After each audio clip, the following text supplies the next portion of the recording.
अपने शरीर से नफरत नहीं, प्यार करो। दोस्तों, इस दुनिया में लगभग 700 करोड़ लोग हैं और हर व्यक्ति का शरीर भगवान ने अलग दिया है। जो एडवर्टाइजमेंट के द्वारा बॉडी इमेज का, अच्छे शरीरों का प्रचार किया जाता है, वो मात्र 5% ही होते हैं। दोस्तों, 95% लोग उन एडवर्टाइजमेंट को, उन प्रचारों को देखकर अपने आप पे शेम करने लगते हैं, अपने आप पे शर्मिंदगी महसूस करने लगते हैं, अपने आप से नफरत करने लगते हैं।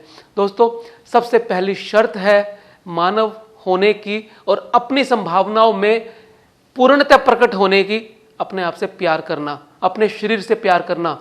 जैसा भी शरीर भगवान ने आपको दिया है उसके प्रति अच्छे भाव होना, अपनी सेल्फ इमेज अच्छी होना, अपनी सेल्फ एस्टीम और अपने शरीर के साथ पूर्ण प्रेम और समर्पण के साथ चलना।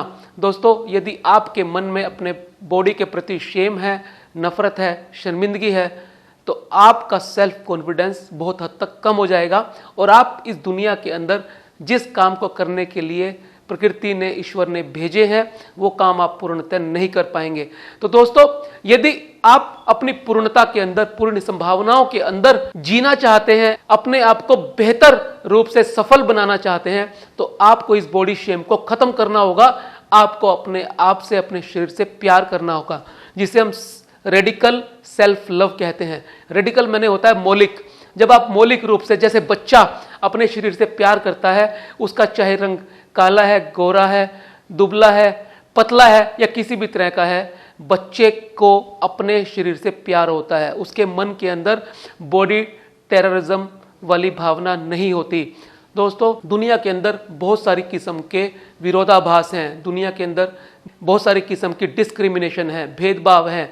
सेक्स का भेदभाव, जेंडर का भेदभाव, रंग का भेदभाव, कास्ट का भेदभाव, रिलीजन का भेदभाव, एल्बिनिज्म जैसी बहुत सारी चीज़ें मनुष्य को कहीं ना कहीं आगे बढ़ने से रोकती हैं।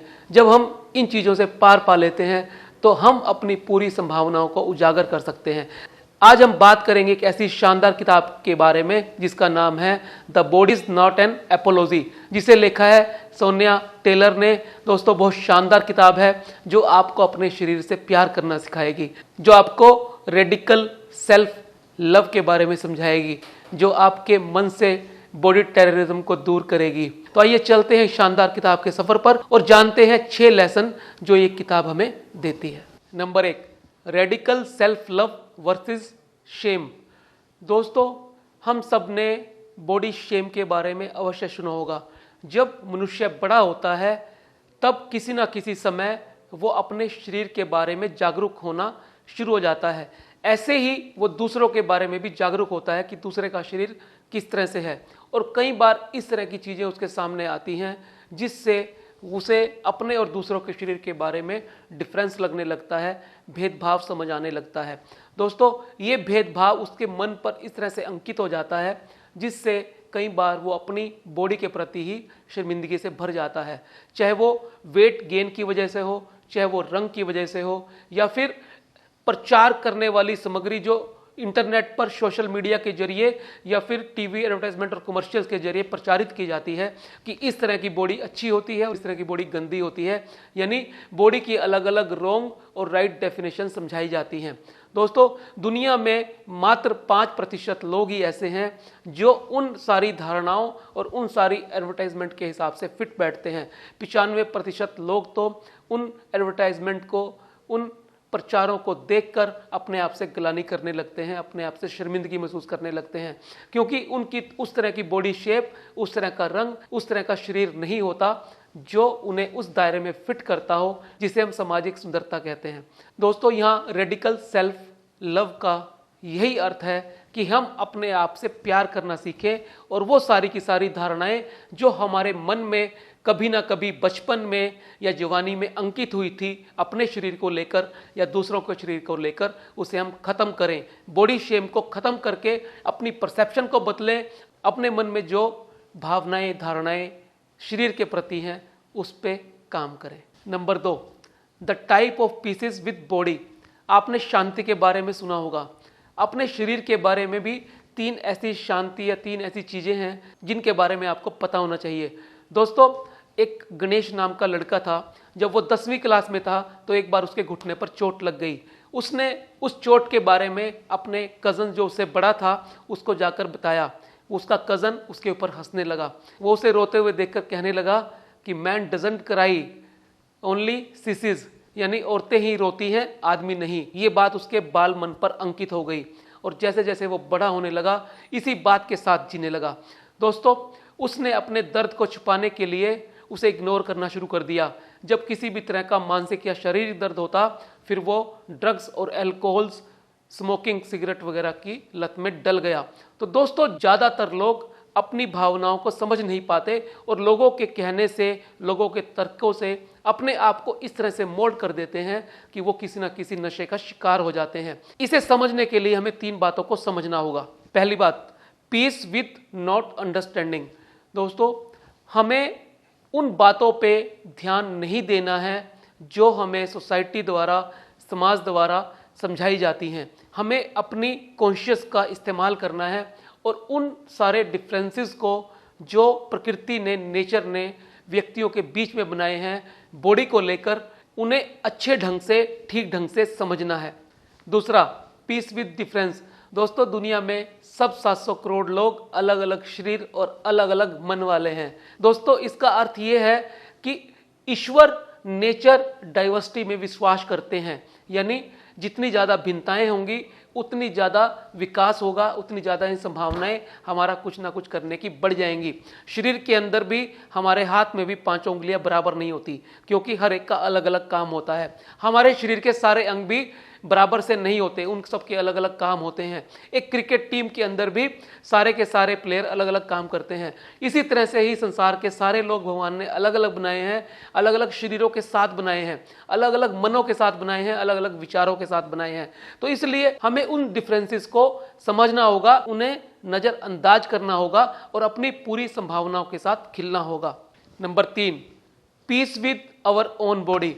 दोस्तों, यदि हमारे शरीर के अंदर किसी भी तरह की कुरूपता है, चाहे वो रंग को लेकर है, चाहे वो वेट को लेकर है या किसी और कारण से है, हमें उसके साथ सामंजस्य बनाना होगा, उसे प्यार करना होगा, उसके साथ शांति स्थापित करनी होगी। दोस्तों, यही शांति, यही प्यार हमारे मन के उन विचारों को दूर करने का काम करेगा जिसकी वजह से हम बॉडी शेम का शिकार हो जाते हैं। इसे ही रेडिकल सेल्फ लव कहा जाता है।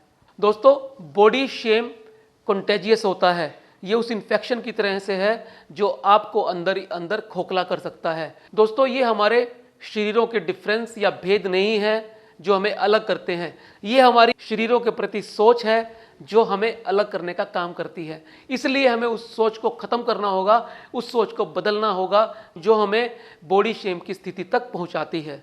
Number 3, body shame profit complex. दोस्तों, लेखक ने अपनी किताब में बॉडी शेम प्रॉफिट कॉम्प्लेक्स यानी BSPC नाम की टर्म इजाद की है। ये टर्म हमें ये बताने का प्रयास करती है कि किस तरह से मार्केटिंग कंपनियां, प्रचार करने वाली कंपनियां अपने उत्पादों को महंगे में बेचने के लिए हमारे अंदर भेद पैदा करती हैं। हमें ये दिखाती हैं कि आपका शरीर उस मुताबिक नहीं है जिसे हम सुंदरता कहते हैं, यानी उस पैमाने पर खरा उतरने के लिए आपको ऐसा होना होगा, आपको वैसा होना होगा। यदि आप वहाँ पर फिट नहीं बैठते हैं तो आप सुंदरता की कैटेगरी से बाहर हो जाते हैं।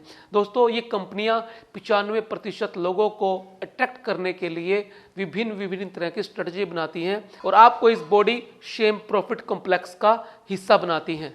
Number 4, interest versus detriment buying. दोस्तों, मनुष्य 2 किस्म से खरीदारी करता है। पहली खरीदारी वो होती है जिसे हम इंटरेस्ट बाइंग कहते हैं, यानी हम अपनी इच्छा पूरी करने के लिए कोई भी सामान खरीदते हैं, चाहे वो ऑनलाइन है और चाहे वो ऑफलाइन है, जिससे हमारी इंद्रियां संतुष्ट होती हैं, हमें अच्छा लगता है। जिस चीज़ से हमारी सारी की सारी जिज्ञासाएं शांत होती हैं, हमारी सारी की सारी इंद्रियां संतुष्ट होती हैं। दूसरी बाइंग होती है डेट्रीमेंट बाइंग। इसका अर्थ ये है जब हम शरीर के अंदर कोई डेफिशिएंसी फील करते हैं, कोई ऐसा प्रचार या ऐसा उत्पाद सोशल मीडिया पर या ऑफलाइन देखते हैं जिसे हम खरीदना चाहते हैं, उस अपनी डेफिशिएंसी को पूरा करने के लिए जो नेचर ने हमें दी है। दोस्तों, ये फीलिंग ऑफ डेफिशिएंसी वाली बाइंग यानी डेट्रीमेंट बाइंग एक बहुत बड़ा बाजार है। जिसकी वजह से व्यक्ति खरीदारी करता है। यदि हम इस डिट्रीमेंट बाइंग से बचना चाहते हैं तो हमें उन सारी चीज़ों को नकारना होगा जो हमारे अंदर इस भाव को पैदा करती हैं कि आपके अंदर कोई ना कोई डेफिशिएंसी है। तभी हम बॉडी शेम से बाहर आ पाएंगे, तभी हम अपने आप से प्यार कर पाएंगे। दोस्तों, न्यूजीलैंड के अंदर उन सब इमिग्रेंट्स को जिनका BMI 35 से ज़्यादा है डिपोर्ट कर दिया जाता है। यानी वजन ज़्यादा होना, यानी बॉडी की एक प्रकृति ऐसी होना जो उन्हें मोटा बनाती है, उन लोगों को अपने देश के अंदर ही एंटर करने नहीं दिया जाता। तो इस तरह की जो प्रवृत्ति है, चाहे वो देशों के अंदर हो, चाहे वो कंपनियों के अंदर हो, और चाहे वो अपना उत्पाद बेचने के लिए ऐसी स्ट्रेटेजी बनाने वालों के भीतर हो, ये मानवता का बहुत बड़ा नुकसान करती है। Number 5, body terrorism. दोस्तों, आतंकवाद केवल देशों के अंदर और सीमाओं के अंदर ही आतंक पैदा करने के लिए नहीं होता, ये हमारे शरीरों के अंदर भी आतंक पैदा कर सकता है। जैसे मीडिया मैनिपुलेशन और लेजिस्लेटिव ऑपरेशन करते हैं। दोस्तों, बॉडी टेररिज्म का अर्थ यहाँ पर यह है, यदि मीडिया के द्वारा या सरकारों के द्वारा, जैसे मैंने न्यूजीलैंड का एग्जाम्पल दिया, उस भावना को, उस बात को प्रेरित करने के लिए किया जाता है जो हमारे शरीर से संबंधित है, तो उसे बॉडी टेररिज्म कहते हैं। अमेरिका के अंदर बेशक रंगवादी नीति खत्म हो गई हो, रेसिज्म खत्म हो गया हो कानूनी तौर पर, लेकिन मनों के अंदर अभी भी काले लोगों के प्रति, ब्लैक पीपल्स के प्रति एक संकुचित भावना है। बहुत सारी जगह पर बहुत सारी किस्म के डिस्क्रिमिनेशन होते हैं, चाहे वो रेस से संबंधित हो, चाहे वो रंग से संबंधित हो, चाहे वो जेंडर से संबंधित हो, चाहे वो वेट से संबंधित हो। तो यदि हमें बॉडी टेररिज्म को ख़त्म करना है तो हमें 3 तरह की पीस, जिनका हमने पीछे जिक्र करा है, उनको समझना होगा। और मात्र कानून से नहीं, हमें अपने मनों के अंदर, अपने दिलों के अंदर, अपने मस्तिष्क के अंदर उस प्रेम, काइंडनेस की भावना को भरना होगा जो सब मनुष्यों को एक जैसा होना सिखाती है, जो सब मनुष्यों के अंदर उस देवत्व को देखने का काम करती है जो नेचर ने उसे दिया है। दोस्तों, सबसे अंतिम लेसन है 4 pillar of radical self love. लेखक हमें बताने का प्रयास करते हैं कि किस तरह से हम इन 4 पिलरों को समझकर रेडिकल सेल्फ लव तक पहुंच सकते हैं और अपने बॉडी शेम को दूर कर सकते हैं। पहला pillar, taking out the toxic. दोस्तों, हम में से ज़्यादा लोग मीडिया के प्रभाव में रहते हैं। जो मीडिया, जो टीवी, जो इंटरनेट हमें परोसता है, वही हम अपने ऊपर लेने का काम करते हैं, क्योंकि आदमी अपनी थॉट्स का कोलाज है। जैसे विचार उसके अंदर होते हैं वैसे ही उसका व्यवहार हो जाता है। जैसे विचारों के सानिध्य में, संग में वो रहता है, ऐसे ही उसका मन हो जाता है। तो सबसे पहला काम आपको क्या करना है, उन सारी चीज़ों को नकार देना है, उन सारी चीज़ों को देखना सुनना बंद करना है जो आपके मन में अपने शरीर के प्रति नकारात्मक भाव पैदा करते हैं, आपकी बॉडी शेम को बढ़ाते हैं, आपकी सेल्फ इमेज को कम करने का काम करते हैं, आपकी सेल्फ इमेज पर, आपके सेल्फ एस्टीम पर कुठाराघात करते हैं। दोस्तों, उन सारे चैनलों को आप आज से ही बंद कर दें, स्विच कर दें। उसकी जगह ऐसी चीज़ें देखना पसंद करें जो आपके अंदर कॉन्फिडेंस पैदा करते हैं, आपके शरीर के प्रति आपको और ज़्यादा ऊर्जा देने का काम करते हैं। Number 2, mind matters. जब अपने आप को टॉक्सिक चीज़ों से अलग कर दिया, तब आपको उन चीज़ों के संपर्क में आना है जो आपके मन में अच्छे विचार डाल सकें, चाहे आपके दोस्त हों, चाहे अच्छी सुनने और पढ़ने वाली चीज़ें, क्योंकि माइंड मैटर करता है। तीसरा, अनएपोलॉजेटिक एक्शन। दोस्तों, जब आपने अपने मन को ठीक करने का काम शुरू कर दिया, अब आपको एक्शन लेना है, अब आपको काम करना है। आपके काम के अंदर वो सारी चीज़ें शामिल होनी चाहिए जो आपको प्यार करना सिखाएं। आप अपने शरीर को टच करो, उससे प्यार करना अनुभव करो, आप डांस करो, आप घूमने जाओ, आप योगा करो, आप सैर करो, आप किसी भी तरह से अपने आप को खुश रखो और अपने शरीर को अपने साथ एक बैलेंस के अंदर देखो। जब आप अपने शरीर से धीरे धीरे प्यार करना शुरू करेंगे तो आप महसूस करेंगे कि आपके शरीर के अंदर उत्साह बढ़ रहा है, आपके शरीर के अंदर ऊर्जा बढ़ रही है और आप महसूस करेंगे कि आपको अपने आप से प्यार हो गया है। ये रेडिकल सेल्फ लव की दिशा में एक सकारात्मक कदम है। Number 4, collective compassion. जब आपको अपने आप से प्यार होना शुरू हो जाएगा तब आप दूसरों को भी प्यार करना शुरू कर देंगे और सबको एक जैसा देखेंगे। आपके मन के अंदर ये भाव अपने आप आने शुरू हो जाएंगे, सारी की सारी सृष्टि एक ही चीज से बनी है, सबके अंदर ही उसी एक ईश्वर का निवास है। इसे ही हम कलेक्टिव कंपैशन कहते हैं। दोस्तों, जब इस तरह की करुणा आपके अंदर आ जाएगी तो आप एक बेहतर इंसान भी बन जाएंगे और अपने बॉडी शेम से भी दूर हो जाएंगे। आपको कभी भी बॉडी टेररिज्म नहीं सताएगा। शरीर को आतंकित करने वाली कोई भी बातें आपको परेशान नहीं करेंगे। दोस्तों, रेडिकल सेल्फ लव की स्टेज तक पहुंचने के लिए, इस स्थिति को अपने अंदर इनकलकेट करने के लिए, अपने बॉडी को बेतहाशा प्यार करने के लिए उतनी ही मेहनत, उतनी एनर्जी की आवश्यकता है जितनी किसी नई लैंग्वेज को सीखने में होती है। दोस्तों, जिस देश के आप नेटिव होते हैं, निवासी होते हैं, वहाँ की भाषा को आप अपने आप सीख जाते हैं। उसके लिए आपको मेहनत करने की आवश्यकता नहीं होती, क्योंकि वो आपकी मदर टंग होती है, वो आपकी बोली होती है। जब से आप पैदा होते हैं, उसे सीखते सुनते बड़े होते हैं, तो वो आपके अंदर घुल मिल जाती है। तो यदि आप अपने शरीर को प्यार करना चाहते हैं, रेडिकल सेल्फ लव की स्थिति तक पहुंचना चाहते हैं, तो उसके लिए आपको नई भाषा सीखने वाला काम करना होगा।